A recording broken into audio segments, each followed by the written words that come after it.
Bienvenue dans ce deep dive exceptionnel sur les séismes qui secouent le football mondial en ce mois de mars 2026. Au programme, l'incroyable bras de fer entre le Sénégal et la CAF après le titre retiré sur tapis vert. Pourquoi les Lions de la Teranga ont-ils décidé de braver l'autorité africaine au Stade de France? Nous analysons les déclarations choc d'Edouard Mendy et les conséquences politiques pour le football africain. Ensuite, dossier brûlant à Marseille. Frank McCourt a enfin parlé au JDD. Départ de Benatia, recherche d'investisseurs stratégiques, fin de l'ère Longoria, on vous explique pourquoi l'OM est à un tournant historique de son existence. Enfin, focus tactique sur l'équipe de France de Didier Deschamps en tournée américaine et les coulisses du mercato du FC Barcelone. Comment le club catalan gère-t-il la succession de Lewandowski avec l'arrivée de Marcus Rashford? Statistiques, XG et analyse financière complète. Le football est-il en train de perdre la tête? Ce que nous avons vu hier soir au Stade de France n'est pas seulement une célébration, c'est un acte de rébellion pure. Imaginez, une nation à qui l'on retire son titre continental sur tapis vert, qui décide, au mépris total des instances internationales, de défiler avec le trophée devant le monde entier. Le Sénégal de Kalidou Koulibaly et Edouard Mendy vient de déclarer la guerre à la CAF. Mais ce n'est que la partie émergée de l'iceberg.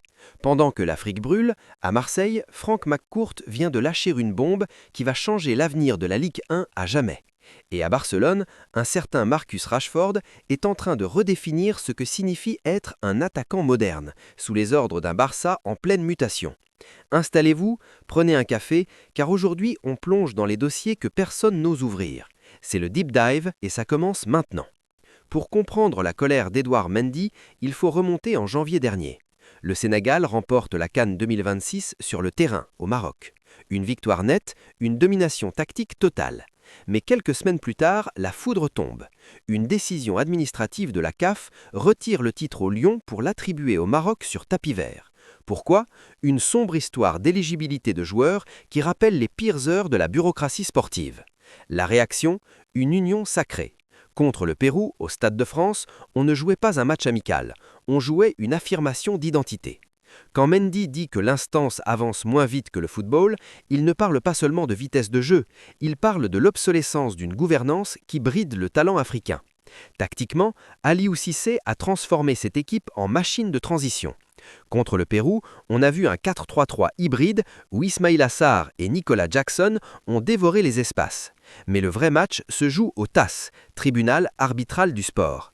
Le Sénégal risque des sanctions lourdes, peut-être même une exclusion des prochaines compétitions. Est-ce le prix à payer pour la dignité? Le défilé illégal au Stade de France restera dans l'histoire comme le point de rupture entre les joueurs et leurs dirigeants. Passons maintenant à la cannebière. Frank McCourt a enfin brisé le silence dans le JDD. Et ses mots sont pesés. Rechercher un partenaire stratégique, c'est le langage poli pour dire « je cherche quelqu'un pour payer les factures que je ne peux plus assumer ». L'OM est à un carrefour. Le départ annoncé de Mehdi Benatia cet été marque la fin d'une mission de transition. Mais qui pour succéder à Pablo Longoria? Alban Juster assure l'intérim, mais McCourt veut quelqu'un qui connaît la France et Marseille. On sent une volonté de recentrer le club après des années d'internationalisation, parfois déconnectées de la base. Financièrement, le club a besoin de 150 à 200 millions d'euros pour franchir le prochain palier de la Champions League. Sans ça, Marseille restera ce club sympa qui joue les premiers rôles en Ligue 1 mais explose en plein vol face aux cadors européens. L'analyse des comptes montre une dépendance trop forte aux droits télé, qui, on le sait, sont en chute libre.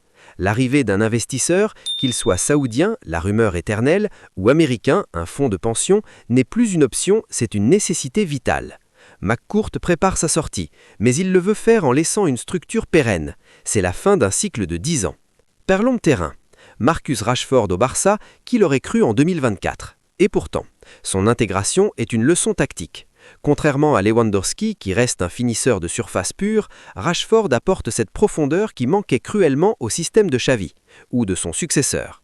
Ses statistiques sont affolantes. 18 buts et 12 passes décisives cette saison. Il occupe ce rôle d'allié attaquant qui libère l'espace pour les montées de Gavi et Pedri. Lewandowski, à 36 ans, voit son temps de jeu fondre. C'est la loi du football. Le Barça doit maintenant choisir, garder une légende sur le banc ou s'en séparer pour alléger la masse salariale et recruter un autre crack. En équipe de France, Didier Deschamps continue son laboratoire aux USA. Le test contre la Colombie est crucial. Changer les 11 titulaires, c'est un risque, mais c'est aussi le seul moyen de voir si Maxence Lacroix est l'étoffe d'un titulaire pour le Mondial 2026. On observe un passage progressif vers un 3-4-3 hybride où Ismaïla Sarr et Théo Hernandez deviennent des pistons maximaux.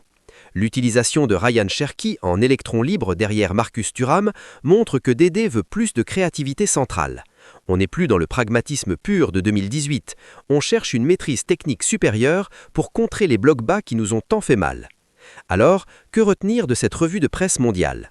Le football de 2026 est un champ de bataille, entre des instances comme la CAF qui vacille sous la pression des joueurs, des propriétaires de clubs comme McCourt qui cherchent une porte de sortie honorable et des géants comme le Barça qui se réinventent par nécessité financière.